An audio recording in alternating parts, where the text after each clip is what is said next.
इष्टं स्थापितं येन भूतले स्वयं रूपः कदा मह्यं ददाति स्वपदान्तिकं वन्देऽहं श्रीगुरुं श्रीयुतपदकरं श्रीगुरुं वैष्णवांश श्रीरूपं साग्रजातं सगण रघुनाथान्वितं तं सजीवं साद्वैतं सावधूतं परिजनसहितं श्रीकृष्णचैतन्यदेवं श्रीराधाकृष्णपादा सहगण ललिता श्रीविशाखान्वितांश्च हे कृष्णा करुणा सिंधु दीनबंधो जगतपते गोपेश गोपिका कांता राधा कांता नमस्तुते तप्त कांचन गौरांगे राधे वृंदावनेश्वरी वृषभानुसुते देवी प्रणमामि हरिप्रिये वाञ्छाकल्पतरुभ्यश्च कृपा सिन्धुभ्येव च पतितानां पावनेभ्यो वैष्णवेभ्यो नमो नमः। जय श्री कृष्ण चैतन्य प्रभु नित्यानंद श्री अद्वैत गदाधर शिवासादि गौर भक्तवृंद। नमो विष्णुपादाय कृष्णपृष्ठाय भूतले श्रीमते कृतदासधिकारी नामिने। नमो विष्णुपादाय कृष्णपृष्ठाय भूतले श्रीमते भक्ति वेदांत स्वामिनिति नामिने। नमस्ते सारस्वती देवे गौरवाणी प्रचारिणे निर्विशेष शून्यवादी पाश्चात्य देशतारिणे। जय हरे Krishna Krishna Krishna Hare Hare Hare Ram Ram Ram Hare Hare. So we are going to be I'll be talking about Bhagavad Gita 2.23 today, chapter 2, verse number 23. But before that, just very quickly, last Sunday we were hearing Mayapur Chandra Prabhu discussing chapter number 2, verse 22. And as Srila Prabhupada had explained in this verse, the change of the body by the atomic individual soul is an accepted fact. So even the modern scientists who do not believe in the existence of the soul, but at the same time cannot explain the source of energy from the heart, have to accept continuous changes of the body, which appear from childhood to boyhood, and from boyhood to youth, and again from youth to old age. So from old age, the change is transferred to another body, and that has been explained in 2.13. So that's what we heard Mayapur Chandra Prabhu speaking last week. Today's verse 2.23 again. नैनं चिन्दति शस्त्राणि नैनं दहति पावक न चैनं क्लेदयान्त आपो न शोष्याति मारुत। नैनं चिन्दति शस्त्राणि नैनं दहति पावक न चैनं क्लेदयान्ति आपो न शोष्याति मारुत। नैनं चिन्दति शस्त्राणि नैनं दहति पावक न चैनं क्लेदयान्ति आपो न शोष्याति मारुत। Na, never. Enam, the soul.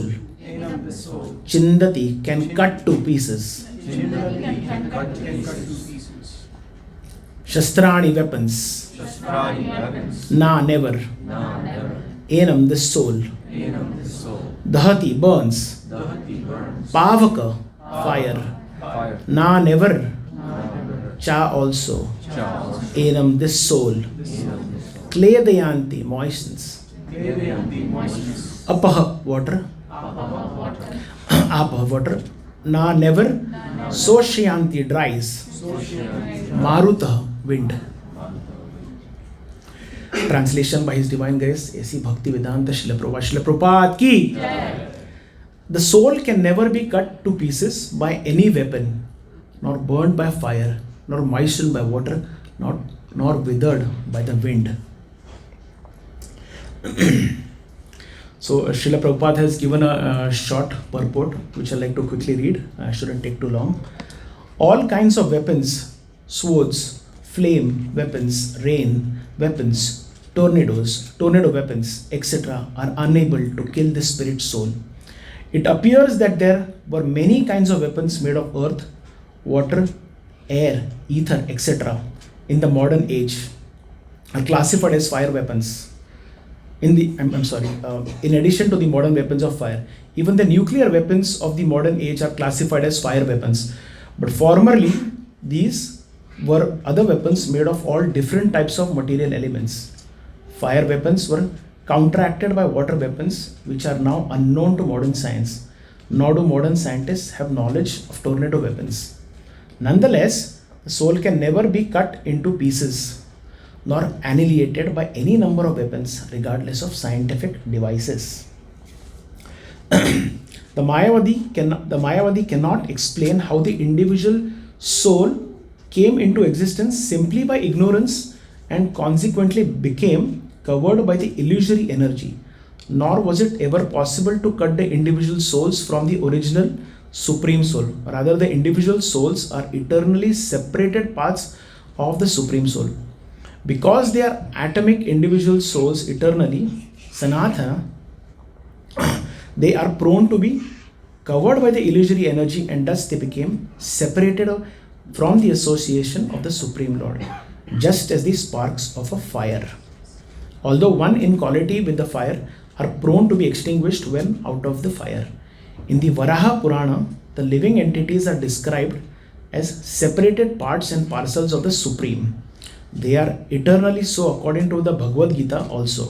So even after being liberated from illusion, the living entity remains a separate identity, as is evident from the teachings of the Lord to Arjuna. Arjuna became liberated by the knowledge received from Krishna, but he never became one with Krishna. Very important. So this is a very important verse, dear devotees, where Krishna is further explaining about how the soul is eternal. Modern scientists, philosophers think they have the answer. As soon as the body ends, the body dies, if we call it that way, then the body is all finished. That's what they feel. In the olden times also, there were atheists like Charvaka Muni, who said that Bhashmi bhutasya tehasya kutah punar agamano bhavet. So why are you worrying about the next life? They used to say, enjoy, live life king size, enjoy, and then whatever you do, you end with this life, and that's it. It gets done with it. So as soon as this body is burned, it either goes into ashes and everything is finished. And as soon as the body is finished, all is gone. That's what the atheists believe, and that was even atheists like Charvaka Muni spoke about. So we all know that the body has three possible ends. When the body is gone, there are three possible ends. So one is stool, ash, or earth. Stool are Hindus. We are Hindus. Many of us are Hindus. I don't want to say everyone, but many of us are Hindus. So when the body is gone, we either burn or cremate, and that becomes ashes. Muslims or Christians bury the body, so that becomes earth. And there are Jews who throw the bodies, and jackals eat it, and that becomes stool. So we take so much care of this body. We nicely dress up, we wear opulent clothing, jewelry, and so on and so forth. But at the end of the day, it's all gone, right? We either become, like I said, the stool, or ash, or earth. So foolish people who think that this is it, wonderful body, let's have the best of it and enjoy, have nice six packs, or the Prabhu's 8 packs. I don't have any, but I'm just saying. So it's all going to go at the end of the day. There's nothing. That's what Prabhupada called these people mudhas, right? Enjoy. Why not have illicit sex? Why not, gamble? Why not, intoxicate ourselves? And why not enjoy? Why not eat meat? And, that's the philosophy of these atheists. And Prabhupada, like I said, used to call them. Thank you, Prabhupada. Foolish or mudas. Therefore, Krishna chastised Arjuna at the beginning itself in 2.11, and he said that there is no it's not worthy of lamenting over this body. And he further emphasized on the eternity of the soul by describing how it can never be destroyed, and that's what we are going to see in 2.23 with anything. So Prabhupada has given a definition by negation, and we'll see that. So in this work, Krishna, in this 2.23 verse, Krishna is describing more qualities of the eternal spirit soul, and reiterates a principle that already has been established. Generally in Sanskrit, there is repetition only if emphasis has to be given onto a verse or something, and Krishna thus repeats himself to remove all doubts from individuals about the soul's eternal nature. And we've been seeing this over the past verses, many verses we've been seeing this, right? The soul never dies, it cannot be cut into pieces, nothing can be done to the soul, it is eternal, and so on and so forth. We've been seeing this over the last couple of weeks. So this is the definition by negation. Directly we cannot appreciate what a spiritual fragment particle which is within the body, because the spirit soul is so small, it cannot be measured, it cannot be seen. And once it cannot be measured, it cannot be seen, we so-called logical people who want to only reason out things cannot appreciate it so much. So as we all know, Mayapur Chandra Babu also was mentioning about this last time, the soul is 1/10,000th part of actually a strand of a hair particle, right? So that's why it cannot be measured, and hence, like I said, it cannot be appreciated also. But now, because we cannot see it, we cannot feel it, and we also don't appreciate it. Therefore, Krishna is describing the existence of the soul, and how is he is explaining it to you by negating it, that it cannot be this, it cannot be killed by this, it cannot be killed by fire, and we'll read more about it. It cannot be, nothing can happen to it, wind cannot wither it, or so on and so forth. So it is not, so Krishna is trying to basically explain it, but Prabhupada is explaining it with the definition of negation here. And this is explained also clearly in the verse, Nainam Chindanti Shastrani. So Arjuna, who is completely bewildered, he is completely overwhelmed by the fact that he is going to be killing all his relatives, the Kauravas, right? He is going to be killing the relatives, and he feels that if I kill these relatives and I enjoy the land, enjoy the kingdom, am I really going to be able to do so? Which is, he is not able to digest that fact. But Krishna is telling him, you are, thinking that you are going to kill them, and that is the end of it. But you may at most kill the body. The soul, with any kind of weapons, is not going to die. Nainam Chindati Shastrani. So Krishna says, forgive me.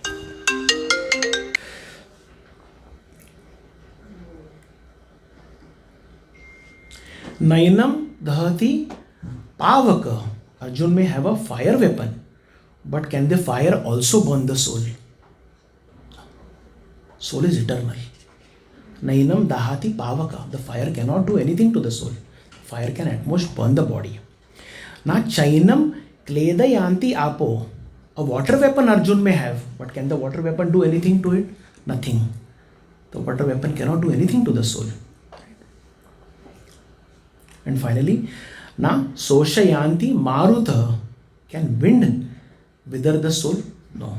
There is no weapon in this cosmic manifestation that can do anything to the soul. The soul is eternal. The body is temporary. Very clearly, this entire verse is explaining to us that nothing can happen to the soul. So, Srila Prabhupada has said that the Mayavadis cannot explain the following points. And which are those points? How the individual soul came into existence simply by ignorance, and how the individual soul got separated from the original Supreme Lord. Even our Sunday school kids who are studying upstairs know that we don't merge into anything. We were once upon a time in the Lord's abode. We were serving Him very nicely. We were all very happy. But because of the little independence that we had, minute independence, right? We are here. We are in a conditioned state of mind, conditioned state of life, and that is. So the Mayavadis don't even understand this simple concept. So there was a detailed discussion in 2.12, and Krishna has clearly refuted, right, this theory, right? Krishna, and we have seen this in the past verses, and Krishna has clearly made us understand that we were individuals to begin with. We are individuals even currently. We are individuals. We have our own individuality, and in future also we will be individuals. We'll have our individuality. We will retain that. Krishna has clearly explained this. Right? Unlike the Mayavadi philosophy. The Mayavadi philosophy simply says that I am Brahman. Only due to illusion. सिर्फ एक illusion की वजह से, only due to this illusion, I am thinking that I am in this state of, I am in this condition. Otherwise, once I am liberated, I go and join the Brahman. But that is not a fact. We all know that. We all know that that's not the fact. I just feel separated, and they feel that I'm just feeling this separation, and that's why I'm in this condition. And once I'm liberated, I'll merge into the light. That's what their understanding is. But Krishna in 15.7 has clearly made us understand that I will bring this up again. Mamai vamsho jiva loke jiva bhuta sanatana manah sashtani indriyani prakriti sani karshati. The living entities in this conditioned world are my eternal fragments. Due to conditioned life, they are struggling very hard with the six senses, which include the mind. Right? So this is very clearly stated. He has clearly told us that we were individuals in the past, we are individuals today, and we will never cease to exist. We will always have our individuality. The Mayavad philosophy also, so does it really mean that the whole spirit, this fragment has been separated from the whole spirit and it has been cut into pieces? Is it possible? No. We just read that. No, nainam chindati shastrani. It cannot be ever cut into pieces. And then the spirit soul fragment is always eternal.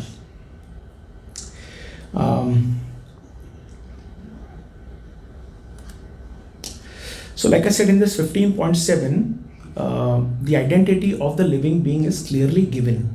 The living entities, I just read it, I'll again, to emphasize, the living entities in this conditioned world are my eternal fragmental parts, and due to the conditioned life, they are struggling very hard with these six senses, which include the mind. So the living entity is the fragmental part and parcel of the Supreme Personality of Godhead, and it is not that he assumes, the living entity doesn't assume an individuality in his conditional life. That individuality is always there, and he upon liberation does not become one with the Lord, like we just saw. We can go back to Godhead and we can live in his abode, but we don't go and become one. That is defined the Mayavad philosophy. So it's like I said, it's not true that the individual only while being in conditioned state will become, it's not that we are individuals and only when being in conditioned life we become liberated. We also lose our individuality and become one with Krishna by merging into him. The soul is eternally fragmented and eternally individual, and that is why it is Sanatana. So as fragmental parts and parcels of the Supreme Lord, the living entities also have a fragmental portion of his qualities. Just like the example of the ocean. The ocean and a glass of water from the ocean has the same qualities. Quantitatively they are different. And one among them is the minute independence that we have. And that minute independence which we have has caused us to, come down here and suffer. And that minute independence will help us go back home, back to Godhead also. So by misuse of this minute independence, like I said, we have come here, and that independence is also, a way to liberation. In his conditioned life, the soul is dominated by the modes of material nature, and he forgets his transcendental nature. As a result, he has to struggle very hard. The soul has to struggle very hard in this material existence.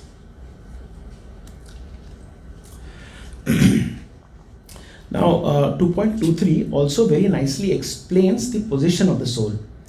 The individual soul is eternally a separated part of the Supreme Soul. Being atomic individual souls eternally, they are prone to be influenced by illusory energy.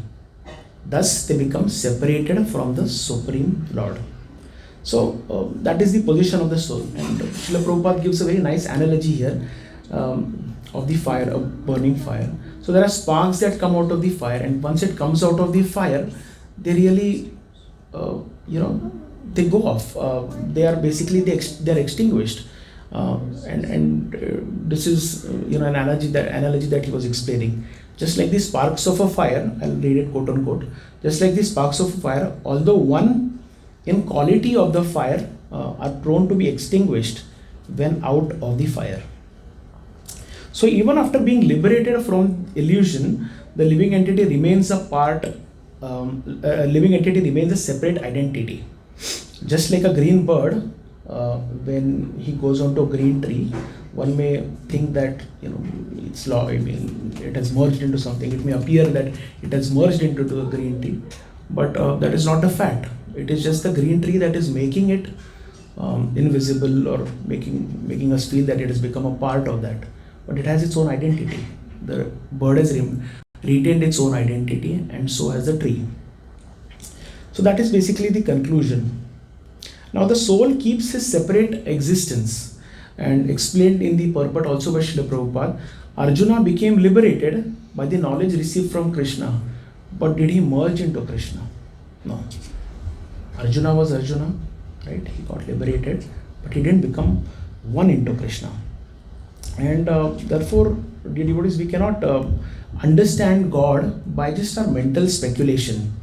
Neither we can understand the measurement of the soul, or we can't just experience that.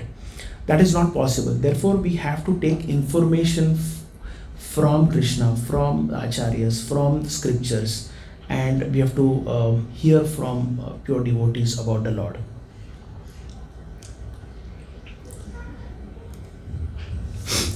So this is the way we should understand it.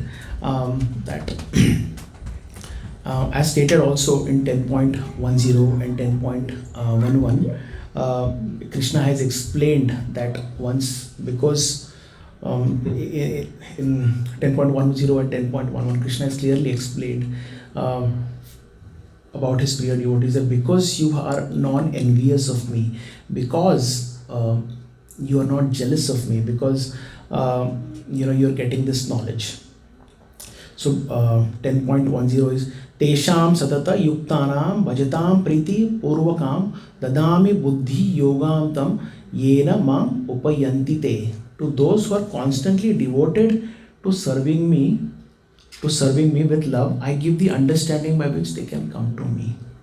And 10.11 Tesham Evanum Tam Partham Aham Ajnanacham Tamah Nashyami Atma Bhavasto Jnana Deepena Bhasvata. To show them special mercy, I, dwelling in their hearts, destroy with the shining lamp of knowledge the darkness of ignorance.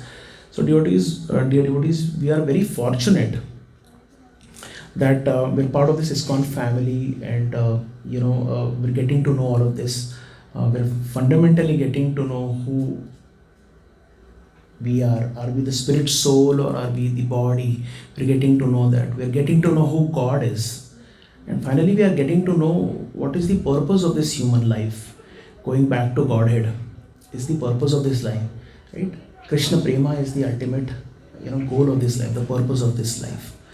So I'll conclude here. Hare Krishna. If you have any questions or reflections, we can take it. Hare Krishna.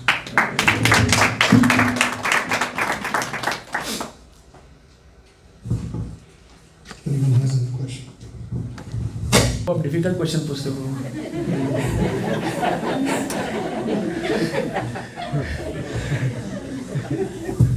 I'm a little nervous. Can we take your question at the last? Okay. I think it's. I think you explained it, but I'm just. I probably didn't understand, so I'll just ask you to. Sure, go for it. I missed the initial part of the class. Okay. So where I was trying to understand the verse 2.23, you also had a comparison with the Mayavadi philosophy and how with negation, Srila Prabhupada tried to explain what is soul. So Prabhu, my question is. No, that was not it, Prabhu. The Prabhupada didn't explain the Mayavadi. Did you say that he explained the Mayavadi philosophy with this one? With negation, I think he explained, but Mayavadi philosophy, I think how Mayavadis are not able to answer these two questions. My conclusion here is soul is conditioned and is influenced by the six senses. which is the reason why the soul is here and not in the Godhead, right? And when the soul is devoted to Krishna, that is when the soul attains Godhead. Now, the thing I'm unclear about is how, where did the soul originate from? And after going back to Godhead, does it ever come back again? So the question is, where did the soul originate from, and then can it come back after it once goes to Godhead? So Prabhu, the soul originated, or to better answer this, at once upon a time we all lived in the spiritual world, right? Because of our desire, the minute independence, like I explained in the class, that because we wanted to be like Krishna, we wanted to enjoy like him, that desire made us come here. So that is first part of the question. So we originally were in his abode, right? Now the second question was, can we come back? If we go back to his abode, can we come back down again? प्रभु, इतना सफ़र करने के बाद, ये पता चलने के बाद कौन वापस नीचे आएगा? Can we come back? Technically the answer is yes, right? Because once upon a time, that's how we came back. That's how we came back, right? But after suffering for so many millions of years here, right? Will we want to do that? So I think the lesson is not so much. Hare Krishna. Hare Krishna, Prabhu. Hare Krishna. So Prabhuji, the question is not related to this verse, it is in general. I think everyone says Radhaji is everything for Krishna. I believe that's true. That's what I heard. That Krishna says, if you want to reach to me, that is the easiest path to reach to me. However, I will part. Whenever we talk about the Mahamantra, Radhaji is missing from that Mahamantra. Why would it be? Radhaji is very much present in the Mahamantra, Prabhu. How? We are chanting Hare. So the Mahamantra is Hare Krishna, Krishna Krishna, Hare Hare, Hare Rama, Rama Rama, Hare Hare. Hare itself is Hara. Hara is Radharani. Then it's with Ramji also. Right? It is with what? With Hare Rama, that's with the Ramji as well. So Radhaji does not go with Ramji. Hare Hare Krishna, Krishna. I understand that if you are saying Hare is nothing but Radhaji, then Yes. you are saying this next line which is Hare Rama, then Hare is also Sitaji. That's Balaram. No. So the Hare Krishna, that is the Mahamantra, and you are asking. So Prabhu, I didn't follow your question. You are saying that Hare comes with Krishna and Hare also comes with. Rama. I think she answered Hare is Balaram. Ram refers to Balaram. Ram refers to Balaram. So is that what you're saying? Yes. Prabhu, I don't know the answer of this question. Why Hare, is Hara referred to as Sita? I don't know that answer. I just know that is Radharani there. I know that Radharani is there as Hara, and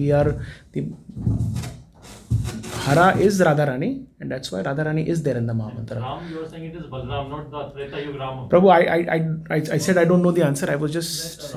Oh, Ramchandra Prabhu is saying. Hare Krishna.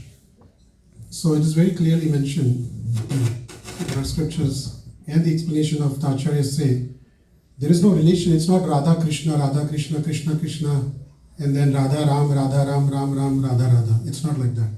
What the meaning of the Mahamantra should be understood. The meaning of the Mahamantra is E Hare, which represents Hara, which represents the energy of Krishna, which represents Srimati Radharani, who's none different than Krishna, an expansion of Krishna, pleasure potency of Krishna. The meaning is, E Hare, O Srimati Radharani, please engage me in the service of Krishna and Rama or Balarama. It is not Radha Krishna or Sita Ram. The meaning of the mantra is this. So that's how we must understand. When we chant Hare Krishna, we are not really chanting Krishna, Radha, Ram, Radha, nothing like that. And the explanations also given is, you may take it as Ram, you may take it as Balaram, but the bottom line is that we are calling upon the Lord to please engage me again in Krishna service. And again, going back to the question that Lalit Prabhu asked, in Bhagavad Gita it very clearly says that one who goes back to the spiritual never comes back. Very clearly states, first time when it comes, it goes back, never comes back. Now, comes back means only if the Lord says or the acharyas engage you in some service and they have to come, they will come. And the origin of the soul, there is no beginning and there is no end of the individual soul because it's always individual. So sometimes people misunderstand that we also come from Krishna. Krishna had no beginning and Krishna has no end. Similarly, the eternal individual souls are just parts and parcels of the Lord. But it's not that we have a date when we came and then we will merge back into the Lord. We always remain independent, like the sun and the sun rays. Right? It's always independent. Sun rays are not the sun, but it's still part of the sun. Prabhu, I think his question was, where did we originate from? Yeah, so that's what I'm saying. We are part and parcel of Krishna. Yeah. Right? We come, like in the spiritual also world, where did we originate from? Spiritual world. We were always there. Yes. Yeah. So here where we came is because of desires. Hare Krishna, bhai, go ahead. Hare Krishna. Oh, yes, Vijay Prabhu, go ahead. Thank you for a lovely class. It's a very easy question, so I wonder, we are friends, so I'll keep it easy. So, Well, I just said that to Lalit Prabhu because Lalit Prabhu has some very tough questions. so I wonder, you did cover soul. The soul is usually in what part of the body more residing? Soul is next to the heart, Prabhu. Okay, that's all I wanted to know. So typically, if you have one heart surgery, what happens? Soul is eternal and soul will stay there. All right. In that heart surgery, if you are going, then the soul is going to another body. Jairam Ji. Hare Krishna. So I just wanted to say that. Thank you. And also on the Rama part, I just came across another lecture where they said that Hare Rama was Radha and Madhav together, if that's how you want to look at it, Hare Krishna. Yeah, Hare Krishna. Thank you. Sabai Hare Krishna. Hare Krishna.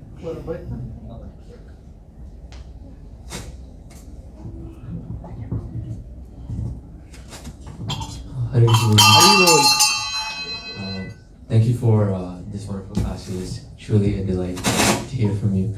But Prabhu, I just had a question. When you covered the part of the soul, how the soul is not affected by any of the following elements: fire, ether, water, air, and any sort of weapons. So how is it possible for the soul to be contained in this material body? Because the body is also made of these following elements, right? So how could it be bound by such material? Well, if it was material, then it could have been influenced with any of these. But soul is eternal, so it has no effect of soul. None of these weapons, nothing can actually. It's eternal. So eternal means there is no end or beginning to the soul. It has always been living. So since it is eternal, none of this can affect the soul. Yeah, Prabhuji, that was very much clear. But the question is that how could we be bound by this body? Why are we just not leaving? The soul is just not leaving. But why is it just in this one place, this particular time? Because it is meant to be living in bodies. So the soul goes from one body to the other, right? It could any of the 8.4 million species. It'll take another form. So it goes and resides in the body. Thank you, Prabhuji. Yeah. Does that answer your question? Yeah. It goes from one body to the other. It is meant to take another body. So you're saying it's conditioned to stay also, as well as supposed to go back to Godhead? It is what? As well as its ideal position is supposed to go back to home, Godhead. Yeah, the soul is eternal. Soul is always Sachidanand. It has the original destination and that's the final destination, the Godhead. Yeah. Okay. Right. Thank you, Prabhuji. Hare Krishna, Prabhu. Yes, Prabhu. It's my first day. I'm asking. Hare Krishna. Welcome, Prabhu. Your first question, we're talking about 920 Shastrani, what you're basically saying is that there is no fragmentation of right? There is no cutting, no burning. I can't hear you very well, Prabhu. Sorry. I can be a bit louder, I think. Am Yeah. I audible? Yeah.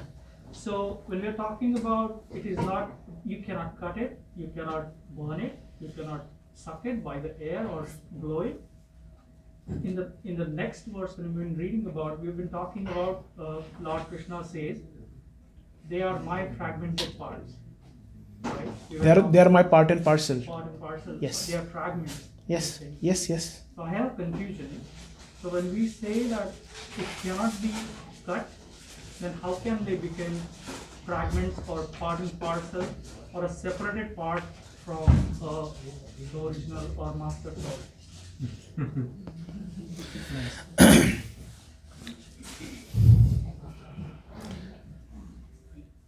So, the soul is a part and parcel of Krishna, right? The soul is a part and parcel of Krishna.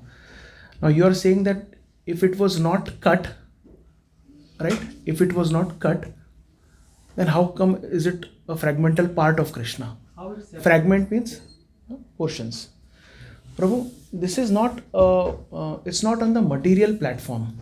Okay, it is not a piece of a cardboard where the whole cardboard is Krishna, and then we cut a little part of it, right? And we cut a little part of it, and that's a fragment of the whole cardboard. For example, right? This is on the eternal platform. A soul is not a material body, right? A soul is not a material body. So, which means it cannot be cut. It cannot be cut. But it is still part of Krishna. Krishna is eternal, we are eternal. We meaning the soul is eternal, not the body. Right? Now, because it is not on the material platform, we, the understanding of it in the way you are trying to ask is it's not possible. It is not possible because the soul is at a eternal platform and not at the material platform. Anything material can be cut and you understand. Now, when we cut a nail from our fingers in this body, right, then it's a fragment. It's a small portion of our body, right? But it is a material. It's on a material platform. It's on a physical platform, and the soul is eternal, so it cannot be cut. So it is not a fragment in that way. So, sorry, I have a ask it Yeah, again. follow-up question. Go ahead. So when we are saying that it is still connected, that means we are saying that we are still connected to our master soul, right? Because it is not, see, it's not separated. We are not separate from him. That's what him or the Lord Krishna. We are absolutely separate from him. Yeah. We don't, like I explained a couple of times in the class, that we don't go and merge into anything. The Mayavadi philosophy is we go and merge into the Brahma Jyoti, right? That is not the case. Right? So we are part and parcel of him, but yet different. So, Can I add my answer? Yes, Madhari, please. So soul is a form of energy, you know. That's what I believe. Soul is a form of energy, and we are basically energy derived from God. So that's why it cannot be cut, or because energy can be converted only. It cannot be destroyed. I don't know of any such concept, Madhari, about energy. That it is there. I don't know about any such concept of we being energy of the Lord. I don't know that. I'm not aware. yeah, it's the law of energy conservation. Yeah. Right? That's your Marginal. the concept here is Marginal. completely different. Marginal energy. Harina, okay, Harina Maranam, okay. So, it's a good debate and a very enlivening and enlightening one. So, considering ourselves as energy, we lose our individuality and our attributes, right? So, we are eternal spiritual beings in the material body. So, in that sense, when we say we are energy, then that also becomes like we have no spiritual form, we really don't have a spiritual relationship with Krishna. So that becomes very limiting understanding of soul. So if we that may be at one level true. We are energy. We are also, Krishna says in the Bhagavad Gita in the 7th chapter that apareyam itastvanyam prakritim viddhime param. We are also higher nature of Krishna, higher prakriti of Krishna, jiva bhuta mahabaho, right? So the jivas are also Krishna's energy, but at the same time, Krishna is the supreme enjoyer, and when the supreme enjoyer wants to enjoy, the enjoyment only can take place when one becomes many. So a man could be living alone, but unless, he may be happy, but the happiness increases when one gets into marriage and has family, children, like that. So happiness and misery both increases in our case, but No, Mataji is not here. No? That's fine.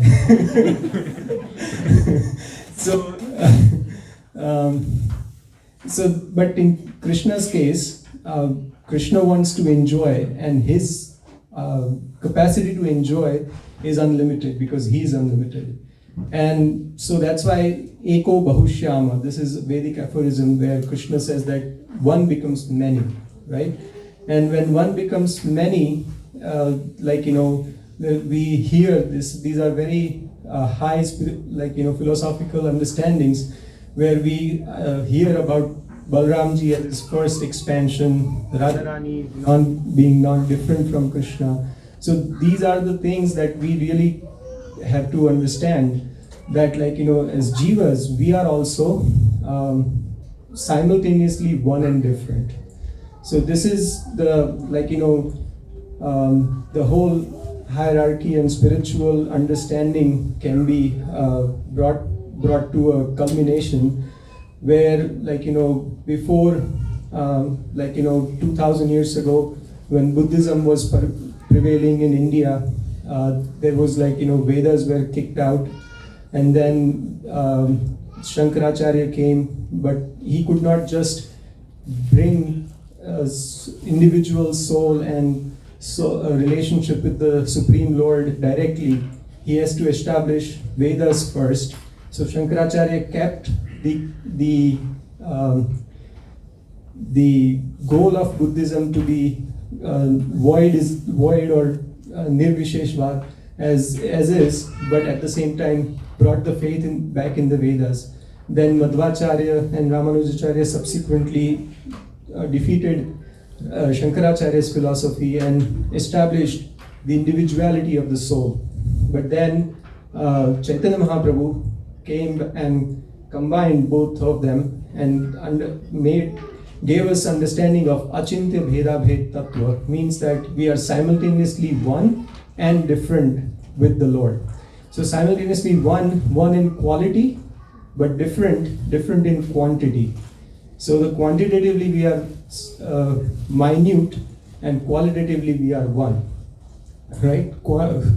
So that's how we can understand that, as Srila Prabhupada explains, that we are Mame Vamsho Jiva Loke. Krishna says in the Bhagavad Gita, the living entities are my Amsha. So when we say Amsha, we normally think in terms of, as Prabhu was explaining, the cardboard and the piece of the cardboard, right? That's the kind of Amsha that we can relate to. But at the same time, the actual, in our Ishopanishad, we can understand Om Purnamadaha Purnamidam Purnat Purnamudachyate Purnasya Purnamadaya Purnamevavashishyate. So the material cosmic manifestation or the spiritual world, everything is coming from Krishna, but at the same time, even after everything has come in, he remains as complete whole. So in spiritual world, in our material mathematics, 1 minus 1 equals 0. But in spiritual mathematics, 1 plus 1 equals 1, and 1 minus 1 equals 1. So ultimately, Krishna remains complete whole. right? So I mean, it's a long subject, and it's like, you know, we can discuss it on an individual basis, but this is like, you know, in a summary form. So yeah. Any other questions? Prabhu, he has a question.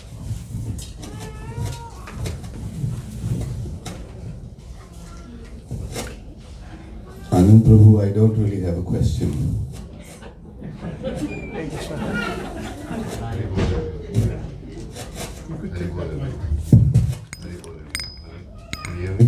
Prabhu, use this one. That's okay. I don't really have a question. I'd like to congratulate you. Why, Prabhu? Let me explain.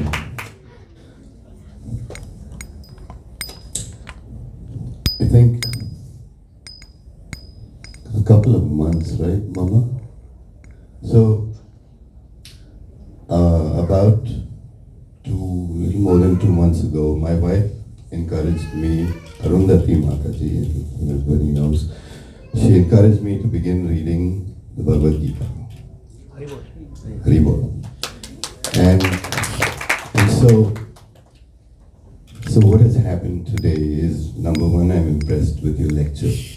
Number two is, when you opened it up to a discourse and questions, that gives the realization of the importance of asking questions.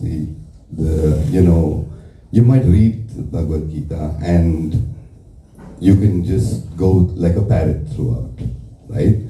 Especially for the younger generation too, but then older ones like ourselves also, there's so many unanswered questions and the importance of talking about it, of asking questions, and that's the whole point of it. So congratulations once again. Thank you.